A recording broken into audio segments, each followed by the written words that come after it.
João capítulo 7. Dias cruciais onde nós precisamos interceder pela nação, clamar pela nação. E em nome de Jesus, nós vamos crer que o Senhor já está operando. No final, eu quero que todo mundo suba aqui no altar. Nós vamos subir no altar e nós vamos tirar uma foto aqui com todas essas bandeiras. Ou lá embaixo mesmo, não sei. Mas vamos declarar que o Senhor está operando nessa nação. E que aqui tem um povo que está orando. Muita gente tem falado, coisa linda. Vamos fazer isso na igreja também. Maravilha. João 7. Versículo 37 diz assim: no último dia, o grande dia da festa, levantou-se Jesus e exclamou: se alguém tem sede, venha a mim e beba. Quem crer em mim, como diz a Escritura, do seu interior fluirão rios de água viva. Do seu interior fluirão rios de água viva. Amém? Glória a Deus. Pai da glória, pedimos a tua graça, pedimos a tua bênção, pedimos a tua direção e que o Senhor se manifeste mais uma vez com a tua palavra e possamos ser edificados e alimentados por ela, em nome de Jesus. Amém? Amados de Deus, preste atenção. A igreja do Senhor é constituída por pessoas salvas. Quem aceitou a Cristo, ele é salvo. Quem aceitou a Cristo, ele vivencia a glória de uma vida regenerada pelo Senhor. E é lógico que isso é um mover do Espírito, porque o Espírito te convenceu do pecado, o Espírito te levou a Cristo, o Espírito te tocou, não sei como foi o nível da sua conversão, não sei de que maneira ele te impactou, o poder salvífico te impactou ao ponto de você ter o aceitado e ter vivido a conversão através do poder do Evangelho. Quem é convertido dá glória a Deus? Isso não interessa muito nesse âmbito que eu vou falar agora, porque muita gente já aceitou a Jesus, muita gente conheceu o Evangelho, muita gente está na igreja, muita gente ou já fez parte da igreja, e muita gente talvez não está mais aqui, mas já conheceu o poder do Evangelho. Ter aceitado a Cristo, ter sido regenerado, é um fato único. A pessoa não era e passou a ser. Se ele se desviou, se ele permaneceu, se ele negou a fé, mas ele nunca vai poder negar que algo lhe tocou, que algo o transformou, que algo mudou, nunca poderá negar. A pessoa pode voltar ao vômito, pode voltar ao lixo, pode voltar a ação maquiavélica do inimigo, mas nunca vai poder negar que um dia ele aceitou a Cristo. Nunca vai poder negar que Jesus de fato o transformou. Ele pode virar budista, macumbeiro, ele pode voltar ao que fazia antes, não interessa nesse contexto. Mas que de fato o Espírito tocou, alguém tocou. Se alguém volta, vai e vem e vive uma vida de oscilações na sua fé, isso não quer dizer que a pessoa não conheceu a Cristo, não conheceu o poder, ou saboreou o poder da salvação. Mas aqui há um perfil de algo que Jesus falou numa grande festa. Que festa era essa? Você pode confirmar no início do capítulo 7, que é a festa de Sukkot. Sukkot era a festa dos tabernáculos. E que se celebrava na festa dos tabernáculos? O povo adorava o Senhor, porque era a época também de colheita. Agora em setembro vem outra colheita. A de Pentecostes já passou. A de Shavuot já passou, nós celebramos. Aí vem a de Pentecostes, que é setembro e outubro. Nesse meio, e tive a alegria diante de Deus, por beneplácito de Deus, de estar em Israel numa festa de Sukkot. Uma coisa linda, maravilhosa. Maravilhosa. Em tabernáculo, normalmente as caravanas vão para Israel, porque é um tempo bom, um tempo agradável, não há muita chuva, não é inverno, é um tempo muito gostoso. E o que acontece? As pessoas celebram ao Senhor durante 7 dias, e elas fazem sucás, elas fazem, por isso se chama sucós, sucá é cabana, trazem folhas de palmeira, folhas de salgueiros, e fazem essas ramadas, essas chopanas, e eles ficam comendo embaixo dessas chopanas no quintal. O camarada pode estar morando numa mansão, mas 2 coisas ele faz durante essa semana. 7 dias ele traz a mesa, porque não chove nessa época lá. Ele pode ter uma mesa de mármore, ele pode ter o mordomos para lhe servir, mas o que ele faz? Ele sai no quintal, monta uma, como que se diz aqui?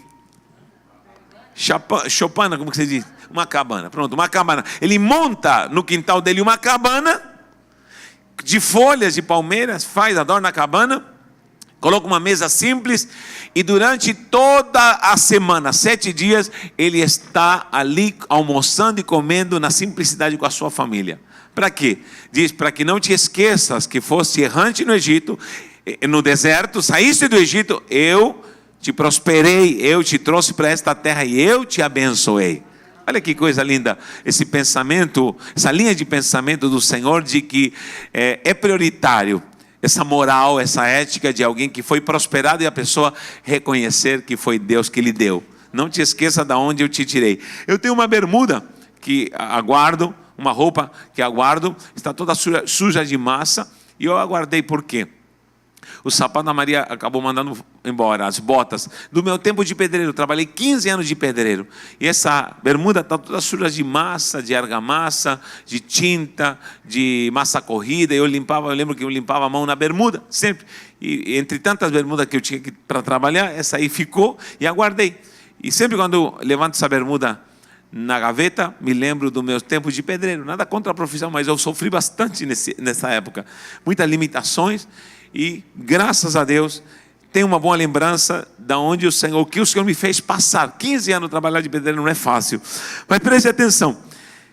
Durante todos esses dias o povo sai para almoçar nessas cabanas.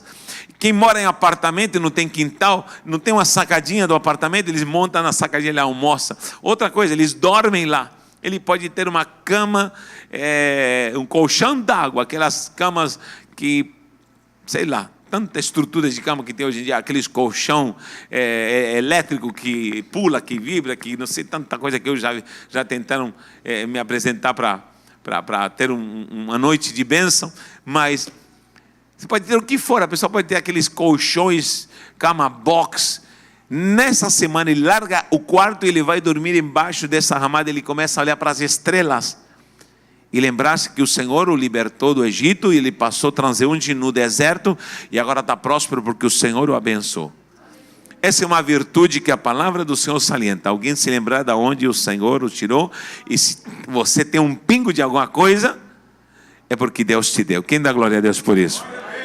É pouca gente que vive isso, mas graças a Deus eu sei que tem gente que sempre vai lembrar de onde o Senhor o tirou. E também lembrar das pessoas que estiveram do teu lado quando o Senhor estava te tratando, te abençoando e te prosperando. Então o que acontece? Se celebrava, e na última havia um sacrifício. Depois você lê Levítico e lê Deuteronômio, você vai ver na festa de Pentecostes, o povo subia para sacrificar novamente, o povo subia para ofertar novamente. O que acontece? Aí era feita várias cerimônias. Entre elas, o sacerdote pegava a jarra de água e jogava água no sacrifício. Jogava água, muita água. E se ia no tanque de Siloé, se tirava água ali. E ali se ofertava e se lavava. Simbologia de saciar de Deus, simbologia de limpeza de uma vida passada no Egito e agora uma vida transformada para apagar culpas e pecados e agora uma vida de bênção e promissão diante do Senhor. Então se jogava água e todo mundo esperava essa água, se jogava essa água como sinal de chuva, espalhava água para o povo como sinal de que era Deus que iria trazer a chuva para as colheitas. A bênção do Senhor viria através da chuva. E o que acontece? Isso era no último dia. No último dia da festa, quando todo mundo ficava na expectativa da água que vinha em forma talvez espargida como gotas, como chuva, como promessa, que viria a bênção, e como saciedade, porque era deserto, e o deserto lá nesse tempo não chove, então é seco, então o povo tem que estar bebendo água, então os sacerdotes traziam água, o povo bebia, se saciava, e era ministrado o dia inteiro, oferta, bênção, prosperidade, a lembrança. Nesse último dia se fazia esse ato profético da água. E o que acontece? Nesse dia, no último dia, Jesus se levanta. Se você ler o capítulo 7, durante a semana inteira ele foi perseguido, ele foi caluniado, ele foi extorquido, foi pressionado, o ofenderam, os próprios irmãos dele não acreditavam nele, foi julgado, os próprios irmãos carnais que falaram para ele: por que você fica aqui? Vai para a Judeia, lá na Judeia você vai ficar famoso, você não quer fama? Até os irmãos deles carnais não acreditavam nele. E o que acontece? Ele vai até Jerusalém, que já é a Judeia.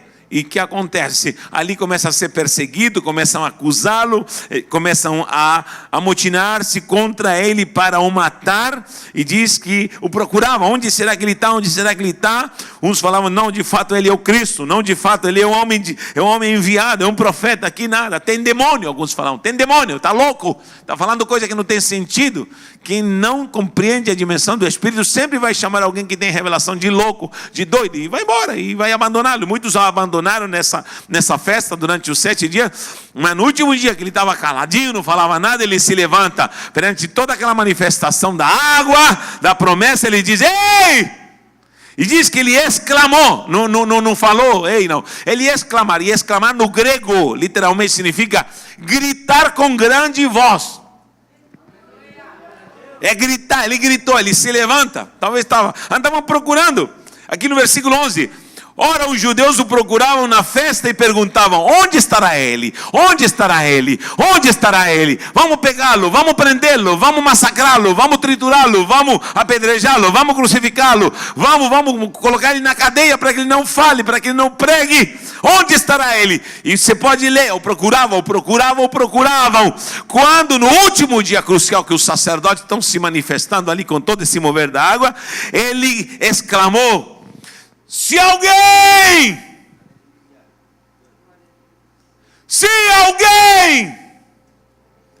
tem sede, imagina a cena, todos os sacerdotes que estão no mistério da água, do sacrifício, olham para um maluco no meio do povo gritando: ei, se alguém tem sede, venha a mim. Que é isso? Venha a mim. Ele está querendo dizer: não vá através desses homens, não procure essa água material. Todo mundo estava sacrificando, todo mundo estava ofertando, todo mundo estava no último dia da festa, o 7º dia de Sucote, um movimento louco que há em Jerusalém. Se alguém tem sede, venha a mim e beba.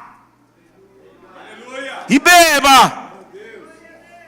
Porque quem crê no que eu estou falando, como diz a Escritura, do seu interior fluirão rios de água viva. Meu Deus do céu, que escândalo, que escândalo, que escândalo, que escândalo. Muita gente falava: que é isso, que é esse cara aqui que está falando? Poderá alguém vir de Belém? Hein? Não. Aliás, de Nazaré, porque Nazaré ele foi criado, e achavam que ele era da Galileia, porque é chamado de Galileu, mas ele era da Judeia, vocês sabem disso? Então não sabiam de onde vinha. E alguém fala assim: como alguém pode falar se ele não tem letras? Olha o que diz o versículo 15: então os judeus se maravilhavam e diziam: como sabe este letras sem ter estudado? Ele não foi para a escola, Jesus não foi para a escola, por isso ele era carpinteiro.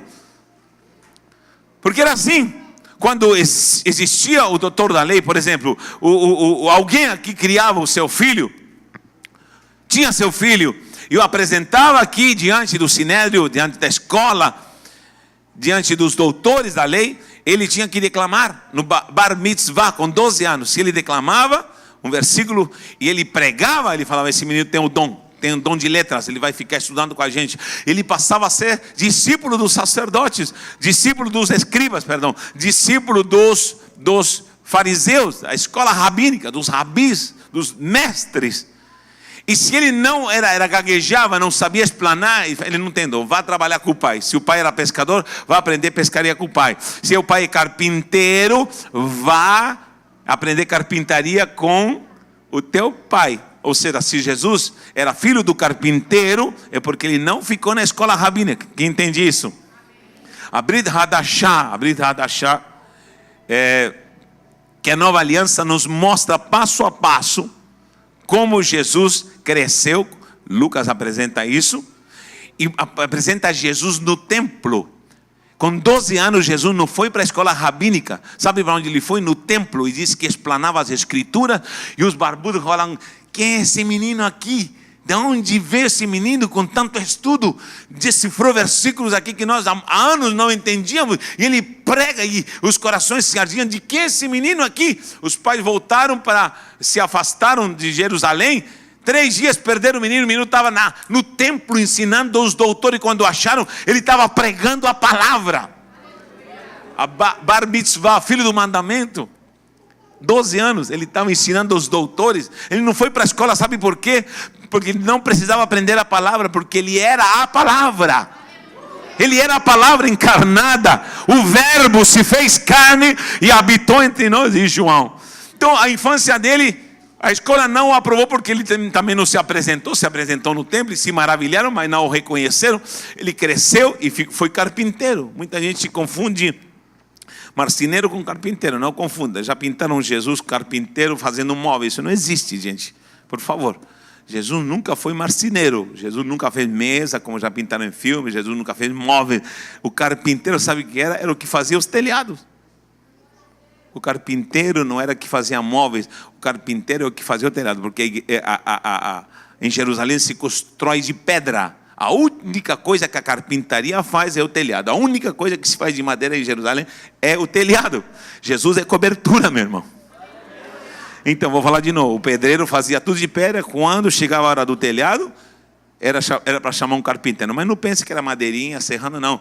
Tem que ser uma tora. Primeiro cortar a árvore. Depois de um tronco fazer uma viga.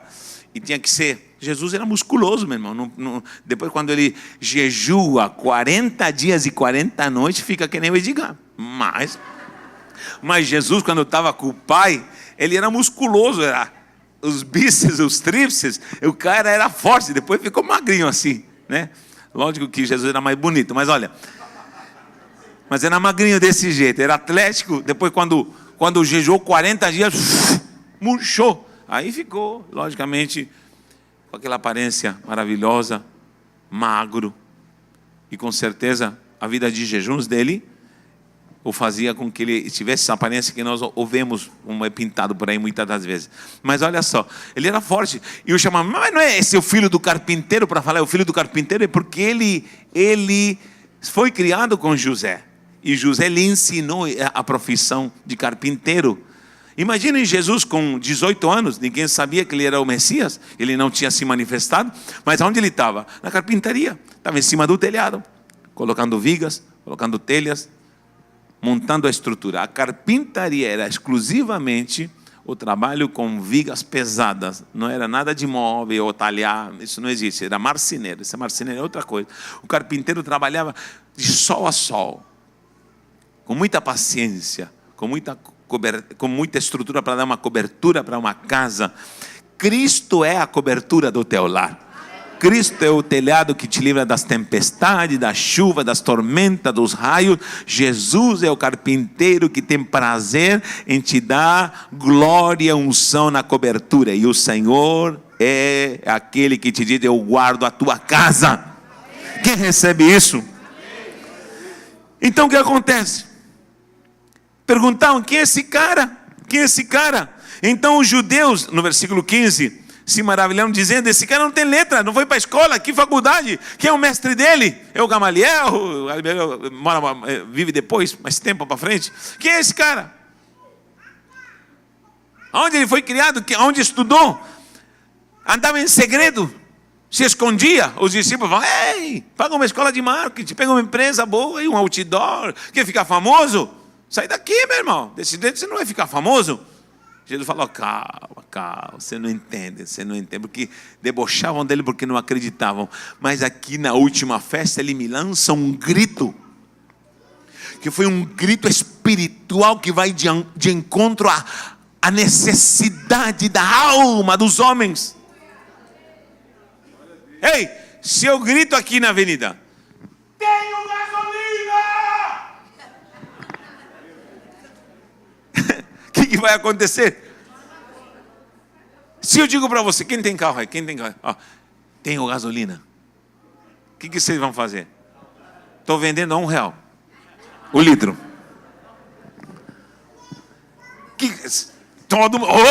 Opa! Todo mundo vai ficar alerta. Hein? Tomara que não haja falta de feijão, de arroz. Tomara. Não sei se eu quero que falte, não sei se... Mas olha, só sei de uma coisa. Preste atenção. Vem momentos difíceis. Mas olha, a necessidade. Todo mundo está no último dia da festa. Quero a minha bênção, quero a chuva, quero... Quem tem sede? No deserto perguntar quem tem sede? Mas é uma sede da alma. Venha até mim e beba.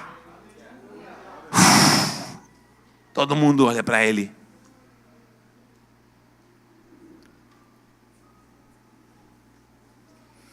Vou ser breve. Repito, você se converteu. Mas sabe o que vai traduzir se você permaneceu? Primeiro lugar, o quanto você reconheceu a pessoa dele. Sabe por quê? Porque aqui está dizendo: quem tem sede não vem no domingo para a igreja. Quem tem sede se aprimore para ter carteirinha de membro. Quem tem sede vai provar aquele ABCD cristão que faz isso, ABCD, feitos ou atos. Não. Ele diz: venha até mim. Sabe o que vai provar se você é cristão? Não é como você toca contrabaixo, como você toca bateria, como você canta no microfone. O que prova que você é cristão não é como você toca um teclado. Aliás, cadê o tecladista? O que prova de você não é como eu uso o microfone. O que prova que eu sou cristão não é como eu uso o meu microfone aqui. Alô, som. Você escuta lá atrás? Não. O que prova que eu sou cristão não é como eu lidero minha célula. O que prova que eu sou cristão não é a roupa que eu visto, embora quero usar sempre o melhor para Jesus. O que prova que eu sou cristão não é meu título de pastor, de apóstolo, de líder, de bispo, não é o quanto você foi crismado, o quanto você foi sabatinado pela demanda eclesiástica. Não. O que vai provar se você é cristão é como você lida com teu Cristo. O como você vive com Cristo. Inclusive, o que vai te arrebatar dessa terra não é tua carteira, não é tua roupa, não é teu título, não é o quanto você dá na igreja, ou quanto você talvez vive em atividade, dançando, pulando, ou fazendo sopão, ou fazendo isso, aquilo, outro. Não. O que vai te arrebatar é o quanto você tem de Cristo. Jesus falou: o que quer vem a mim, o quanto você tem de mim, diz o Senhor. O quanto você tem de mim, o quanto você tem de mim. Se o Senhor te pergunta e te faz essa proposta, e de fato te coloca e nos coloca na parede e te diz: o quanto você tem de mim, é o que vai te salvar, o que vai te manter, o que vai te manter.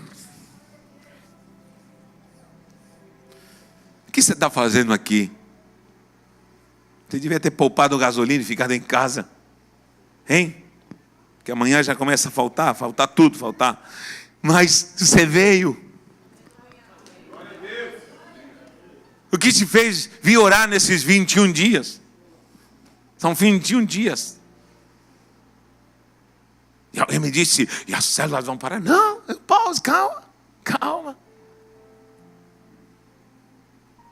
E isso vai parar, isso vai parar. Então, a expectativa de atividade, calma, é hora de orar. É hora de clamar. É hora de clamar e buscar. Avalie nesse processo o quanto você tem de Cristo. Jesus é a porta, a permanência é Cristo. É a mesma pessoa. Não é por isso que ele chama-se Jesus Cristo. Porque Jesus te salva, mas quem te mantém é o Cristo. É a unção, a glória, a virtude, o poder, a excelência, a essência. Vós que permaneceis em Jesus, não. Vós que permaneceis em Cristo. Não diz se alguém está em Jesus, diz se alguém está em Cristo. Se alguém está em Cristo. Se alguém está em Cristo, nova criação é. E as coisas velhas vão ficando para trás. Mas é o Cristo, essa unção que vai me saturando, vai saciando minha sede. O que me vai saciando não é a vontade de escutar música. Não é uma demanda da minha alma de querer ver coisinhas lindas. Não, mas é uma demanda espiritual de quanto eu tenho o Cristo. Cristo, porque Ele é Senhor e Cristo, Ele é o Kyrios, é quem me comanda. E Ele diz, venha saciar-se em mim. Eu não sei se alguém conhece algo chamado batismo com o Espírito Santo. Alguém conhece? Tem gente que não conhece, talvez nunca vai externar-se, porque talvez não conhece essa manifestação. Para quem não sabe, você aceitou a Jesus, todo mundo aceitou a Jesus, amém? Como você o aceitou, como você se manifestou, o problema é seu, mas eu creio que você aceitou a Jesus. Esse é um problema seu, pessoal. Agora, vem a segunda coisa, é a ação do batismo com o Espírito Santo. E existe a ação do batismo com o Espírito Santo na sua vida. Para quem não sabe, existem dons, existem ações sobrenaturais e existe poder. E o próprio Jesus prometeu, eles já conheciam a Jesus, e ele disse, ei, eu vou embora, mas eu vou enviar o Consolador. Eu vou enviar a promessa, eu vou cumprir a promessa, aliás. Eu vou enviar o batismo com o Espírito Santo. Eu não sei se você foi batizado com o Espírito Santo, se você conheceu a glória do batismo com o Espírito Santo. Não sei como se manifestou na sua vida, em línguas estranhas, em poder. Tem gente que saiu chorando, rodopiando, chorando, gritando. Tem gente que caiu no chão, enfim. Mas queira você ou não, existe um mergulhar no Espírito, existe um batismo com o Espírito Santo. Olhe para cá, existe um batismo no Espírito Santo, existe uma ação sobrenatural sobre sua vida.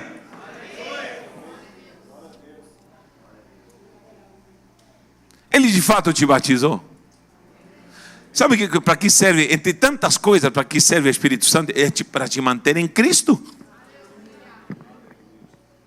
Essa unção, essa efusão vem para refrescar minha memória, para lembrar o que Ele fez.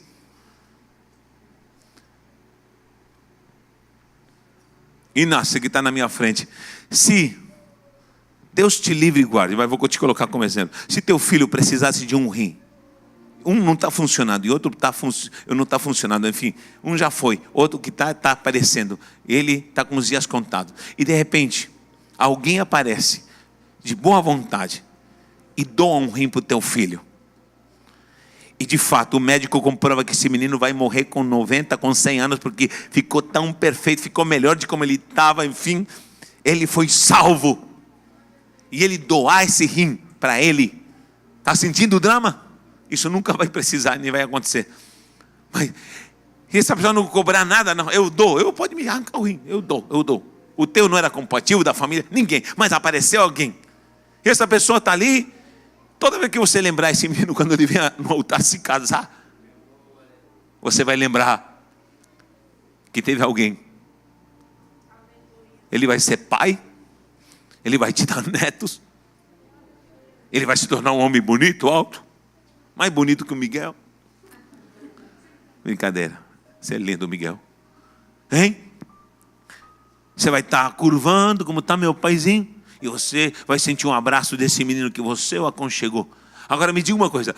Toda vez que você se encontra com essa pessoa que deu o rim, o que você fala para essa pessoa? Será que você o convidaria para a formatura dele? Será que você convidaria para o casamento do Felipe? Você convidaria? Se essa pessoa talvez morasse longe, mas você a convidaria? Tendo condições, você pagaria uma passagem de avião para vir no casamento dele? Pronto, Felipe já é grande, está a esposa linda, é ungido de Deus e teve gêmeos. Vai ser apresentado. E essa pessoa está morando longe e você diz: venha. Eu quero que você veja os netos que esse Felipe me deu. Sabe o que o Espírito Santo vem fazer com você? Ele vem te lembrar: ele morreu por você. Ele se entregou por você. Ele se entregou por você. Me perdoem, olhem para mim, eu sou meio doido, mas me perdoem, não consigo entender esses crentes mórbidos dentro da igreja. Eu não consigo entender. Porque se eu estou, por exemplo, viajando, ou numa rodoviária, ou num aeroporto, e eu sou o pastor Inácio, vamos supor, e ele fez isso pelo meu filho, e de repente alguém veio passar, eu vou até, querido, ei, vamos supor, chama-se João, foi você que deu o rim para o meu filho. Lembra de mim? Será que eu estou em algum lugar e o João é uma pessoa benevolente e eu encontro e eu sei o que ela fez pelo meu filho e eu disfarço. Disfarça. É aquele cara que te deu o rim. Jesus. Mas tem gente que quando o Espírito Santo vem, ele disfarça que não está sentindo nada, está seco, não dá glória a Deus. E fica num silêncio.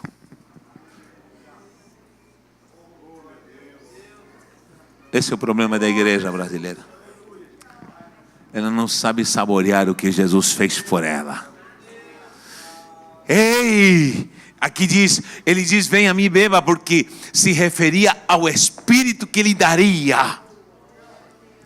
O Espírito Santo está dizendo: ei, escute, eu estou aqui para te lembrar que Ele está aqui, e Ele morreu por você, e Ele se entregou por você, e Ele entregou tudo por você, e Ele te dá vida, e você serve Ele porque Ele te ama, Ele te leva para o céu, Ele te consagra. Ele está dizendo: eu entreguei tudo por você, meu corpo foi martirizado por você, para salvar você, para salvar seu filho, para salvar sua esposa, para salvar toda a parentela, para mudar a tua história. Quem crê nisso, glorifica o nome do Senhor.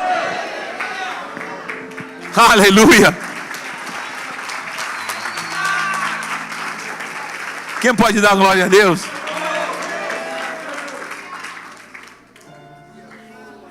Mas tem gente que faz assim.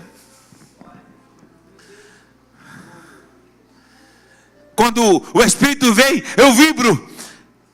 Quando a saciedade da minha alma, de fato ela é saciada, a alma é saciada, eu vibro. Quando encontro a Jesus, encontro Cristo, e quando me relaciono com Ele, estou com Ele, eu glorifico, eu vivo, não consigo ficar calado. Por quê? Porque Ele é que me supriu, é Ele que matou a minha sede, é Ele que me deu vida, eu estou aqui por causa dEle.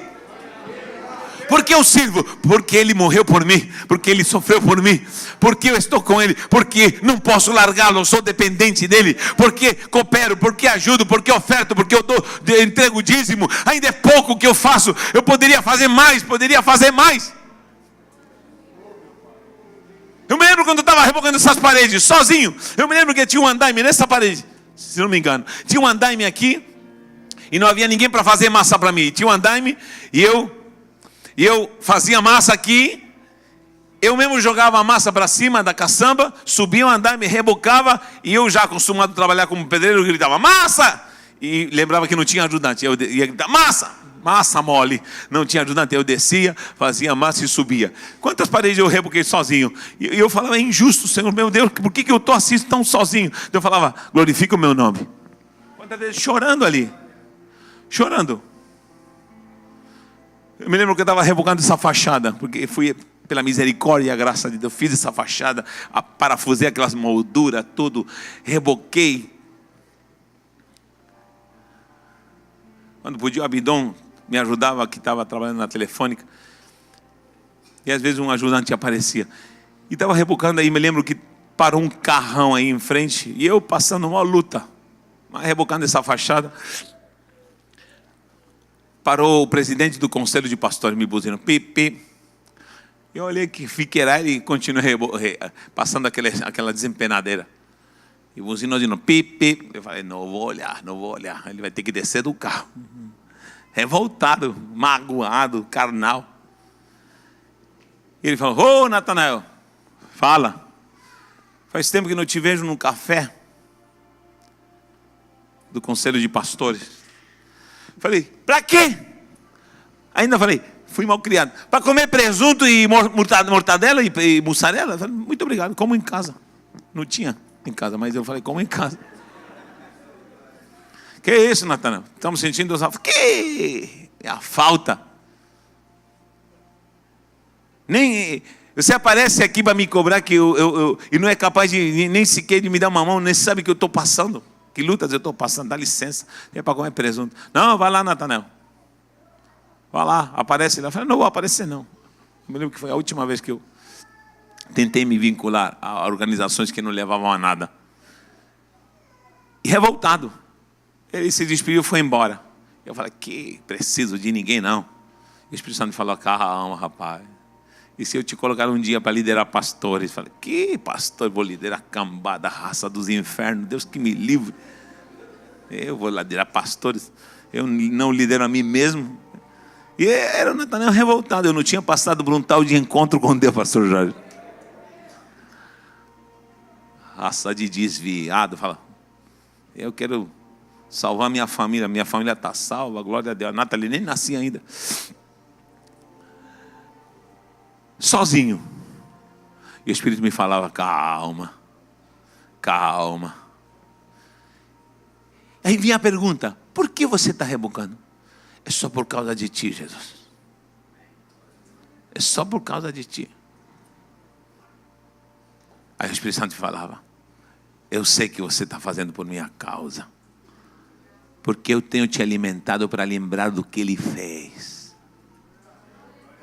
Quantas vezes o Espírito Santo você aguenta? Aguento. E o Espírito Santo me fortalecia. Por que você aguenta?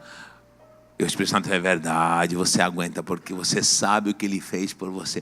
Natanael, eu estou aqui para te lembrar do que Ele fez por você. As pessoas que abandonam Jesus não é que não conheceram a Jesus. É que nunca tiveram intimidade com Ele. Porque eu posso te conhecer e nunca ter ligação com você. Tem gente que eu conheci, porque tem gente que é tão duro servir a Cristo, tão duro fazer alguma coisa para Jesus, tão duro ofertar, dizimar, tão duro evangelizar, tão duro ganhar almas, é tudo tão difícil, porque de fato conheceram Jesus, mas nunca vivenciaram a saciedade de Cristo, porque Jesus diz, primeiro item, venha a mim, não diz venha para a igreja. Se alguém tem sede, venha para a igreja. Se alguém tem sede, vá para o templo. Se alguém tem sede, faça isso. Não. Se alguém tem sede, venha até mim. Em que se resume minha ligação com esse evangelho de glória? Numa pessoa chamada Cristo. Cristo, quanto Ele é importante para você. O quanto Ele, de fato, marcou a tua vida. Porque Ele morreu por você. Porque Ele morreu por você. Porque Ele morreu por você. Queira o ateu reconhecê-lo, Ele morreu pelo ateu. Queira o espírita macumbeiro, feiticeiro reconhecê-lo ou não, Ele morreu por ele. O marginal que está perdido na cadeia, nas drogas, no vício, queira reconhecê-lo ou não, Ele morreu por ele. Ele morreu por todo mundo, de tal maneira amou esse mundo, que deu, entregou o seu Filho unigênito, para que todo aquele que nele crê não pereça, mas tenha vida eterna. Quem pode dar glória a Deus?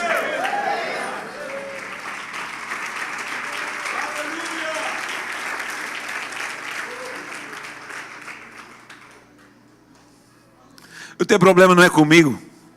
Eu não gosto desse pastor. Que eu te dou 1000 razões para você não gostar de mim.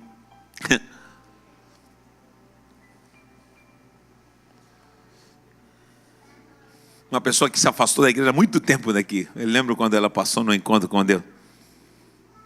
Não sei se ela não ia, eu acho que não ia com a minha cara. Bom, acabou saindo. Eu encontrei nesses dias no Boqueirão e me olhou. Tá diferente? Falei, piorei? Não, tá melhor. Mas com nojo assim, tá diferente?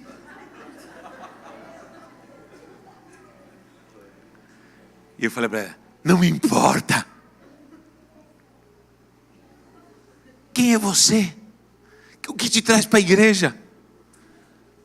O que te traz para adorá-lo? Ou para congregar? É a música? O que é? O que te move a isso? Venha até mim, Jesus lhe falou. Venha até mim. Quando você o conhecer e o reconhecer, você já o conheceu, aliás, você já o aceitou. Mas quando você o reconhecer,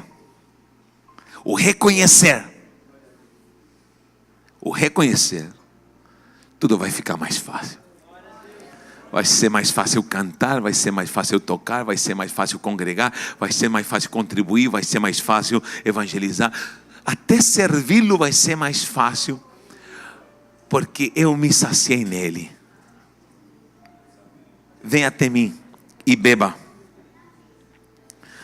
Mas a condição é se alguém, porque pode ter alguém que não tem sede, mas se alguém. Ei, se alguém achou uma chave, não é uma condicional? Aqui também. Por que tem alguém que ficou em casa hoje? Talvez assistindo, não sei, entretido, não vou julgar. Talvez desanimado, perdido, dormindo, não sei. Faltou gasolina? Talvez. Mas eu conheço gente que talvez poderia morar na curva do S, que está sem gasolina, que eu sei que ele estaria aqui. Porque ele tem sede. Por que essa pessoa vive tão assim, de uma forma tão assim, água com açúcar a sua vida espiritual, até ministerial, ou como cristão, vamos falar assim? O que lhe falta é sede dele. Só isso. O dia que a pessoa tiver sede de verdade. Por isso ele diz, se alguém, venha até mim e beba. E se você crê, vai fluir um rio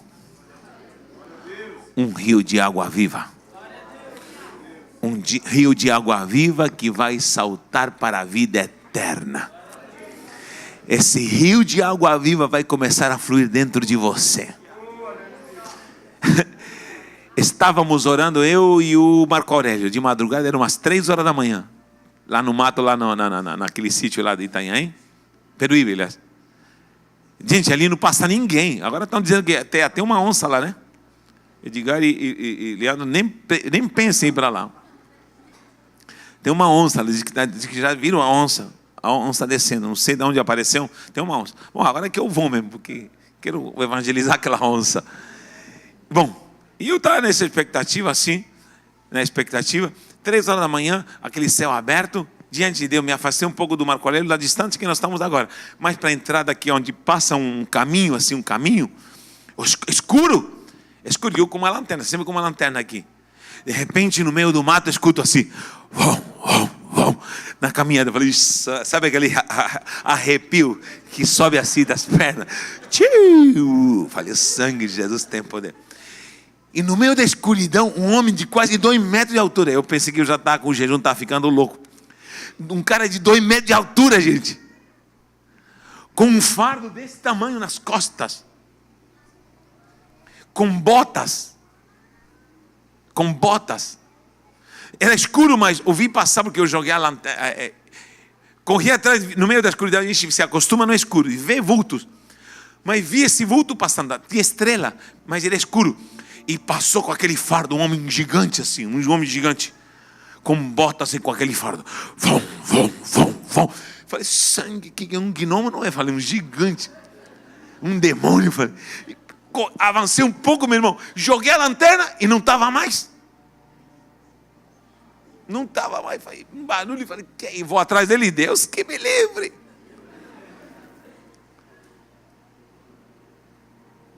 Falei para o Marco Aurélio, não sei se foi visão, se viu alguma coisa? Não. Que é isso? Agora fiquei intrigado. E agora? Agora fiquei encucado. Passaram-se os dias, fomos de novo orar e jejuar de madrugada, de repente me afastei de novo e de repente começa um negócio de novo. Agora eu vou pegar ele. Passou e cheguei e vi, era um homem de verdade. Quem é você? Eu moro por aqui. Mas peraí, você passou outro dia, agora era mais cedo.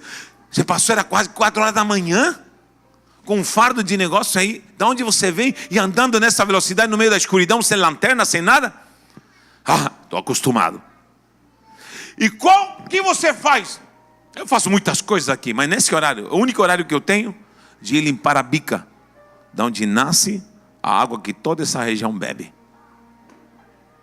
Ninguém se preocupa com isso. Pastor Jorge com um fardo de sujeira e não deixa a sujeira lá, folha e um monte de coisa, ele tira de lá, porque diz que a chuva depois volta de novo para a bica. A bica, sabe, a nascente, a mina, ele falou, a mina. Eu limpo a mina da nascente. Porque tem que limpar, porque ali nasce a água mais pura que você imagina, que enche as caixas d'água e fortalece toda essa região. E quando comer, todo mundo usa, mas quando se suja e falta, todo mundo reclama, mas ninguém quer ir limpar. O único que limpa sou eu. Eu já faço isso de noite. E você anda tão rápido no meio do mato, falou, já estou acostumado, é minha profissão. Mãos fortes assim. E eu falei assim, outro dia você me deu um susto. Eu pensei que você era um fantasma. É que eu só ando na madrugada e só tenho tempo para fazer isso de madrugada. E que horário você dorme? Quando é 7 horas, 19 horas já estou dormindo. E eu acordo 3, 4 horas da manhã. Minhas tarefas diárias são pesadas.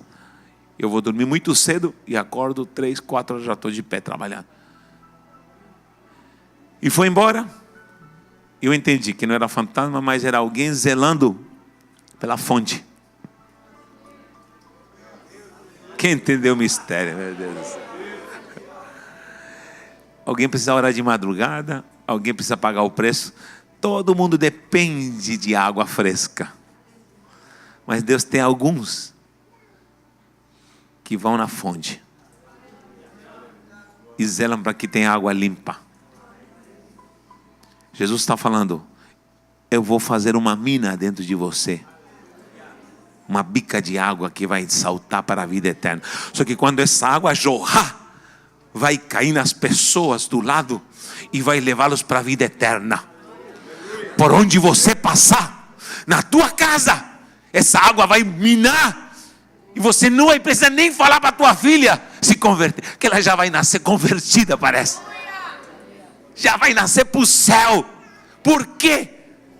Por quê? Porque a fonte nasceu dentro de você. Eu vou lhe falar uma coisa, tem pais aqui que vão lutar. Anote isso que eu estou te falando. Você vai sofrer com teu filho na adolescência. E muito.